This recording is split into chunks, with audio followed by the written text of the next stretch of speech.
This is Red Carpet Fly's News on the Fly, bringing you daily, unique, and interesting entertainment, celebrity, and luxury news for February 1st. Happy Black History Month! Sorry I didn't post yesterday. I was a bit under the weather, but I'm back like Jack to discuss some headlines. Before we get started, you know what to do. Like, follow, and subscribe to Red Carpet Fly, and hit that notification bell so you don't miss a single News on the Fly episode. Okay, let's get into these headlines. Kendrick Lamar reportedly set to release new music ahead of Super Bowl performance. It's been a good minute since we had a new album from Kendrick Lamar. His last album, Damn, was released in April of 2017, and with him not putting out an album since, many joke that he's retired. Last summer, Kendrick dropped off some thoughts of his, letting us know that new music is coming and that this would be his last album on TDE. This came as a shock to many, but if you follow PJ Lang, you know that Kendrick is a founder, and why not put 100% into your own basket? Kendrick is scheduled to perform alongside Mary J. Blige, Eminem, Dr. Dre, and Snoop Dogg for the Super Bowl halftime show here in LA next weekend. According to Boss Up, a Billboard source hinted a new single from Kendrick could release either February 4th or the 11th right before the big show. If you were to drop new music, this would be a good time to do it. Everyone is excited about the Super Bowl too. This would be a good time to hitch whatever project you got going on to this upcoming event. Shoot, do I have something that I can promote? Besides the actual game, the Super Bowl is one of the biggest advertisement holidays. So if this is true, I'm glad that Kendrick is hopping on this opportunity. Who are you guys rooting for in the Super Bowl? All I gotta say is, whose house is it? Rams' house!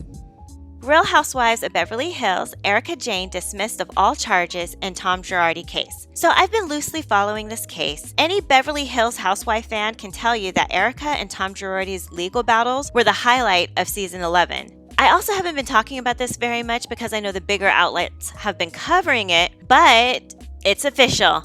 Erica Jane has been officially dismissed of all charges in estranged husband Tom Girardi's $2 million lawsuit. According to Screen Rant, the Real Housewives of Beverly Hills star Erica Jane has been officially dismissed from the lawsuit against her estranged husband Tom Girardi. The reality star was previously named in a fraud and embezzlement lawsuit filed in December 2020. Since then, the estranged couple has been dealing with the legal proceedings separately. Fans of the show and even her own castmates questioned Erica's innocence regarding this case. Well, on January 29, 2020, Us Weekly exclusively reported that Erica Jane was dismissed from the lawsuit involving her estranged husband. According to court documents filed in the Northern District of Illinois, obtained by Us, pursuant to the stipulation, plaintiffs' claims against defendant EJ Global, LLC, and Erica Girardi are dismissed without prejudice and without cost. It seems like the Pretty Mess author is in the clear for now, at least legally. Recently, Erica made headlines due to another legal situation involving jewelry. The reality star was reportedly being pressured to surrender a pair of $750,000 earrings, which were allegedly gifted by Tom with embezzled funds. As she did during season 11 of Real Housewives of Beverly Hills, Erica maintained her innocence throughout all the legal matters. She is currently filming the 12th season of the hit reality show, which will feature 2 new cast members. This is amazing because everyone, and I mean everyone,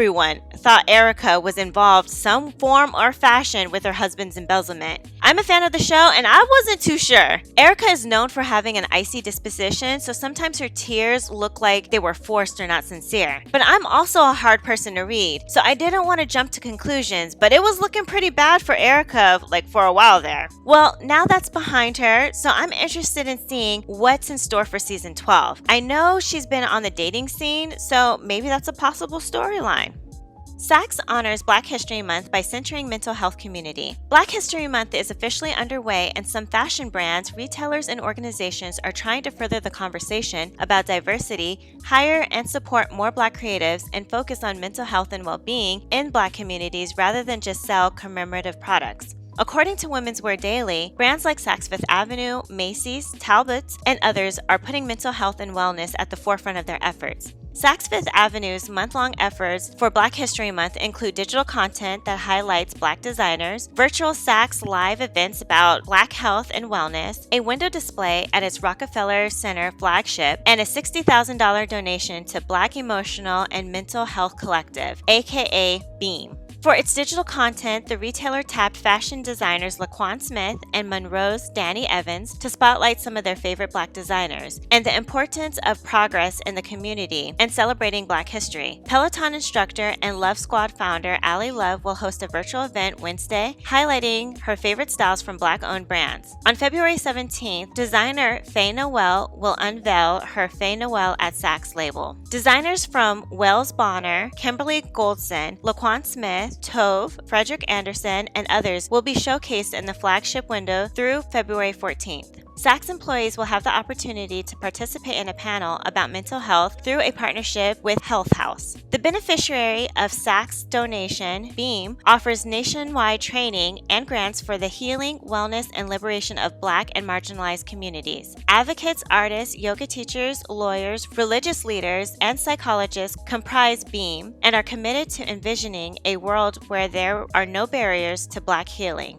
This is really great and a really timely initiative, especially with all the suicides that have been happening to young people in the Black community. We have lost Ian Alexander Jr., actress Regina King's son, and most recently, Entertainment Tonight's and Miss USA 2019 Chelsea Chris and Walking Dead's Moses J. Mosley. I'm not sure what's going on in these young people's lives that made them want to take their life, but mental health is definitely an issue that is overlooked in the Black community. I'm glad brands like Saks and organizations like Beam are shedding light on mental health in the Black community. If you need help, whether you're Black, brown, white, Asian, or Latin, or if you know someone that needs help, please call the Suicide Prevention Line at 800-273-8255. They're available 24 hours a day to speak with, and they're multilingual. You're not alone. Please reach out if you need it.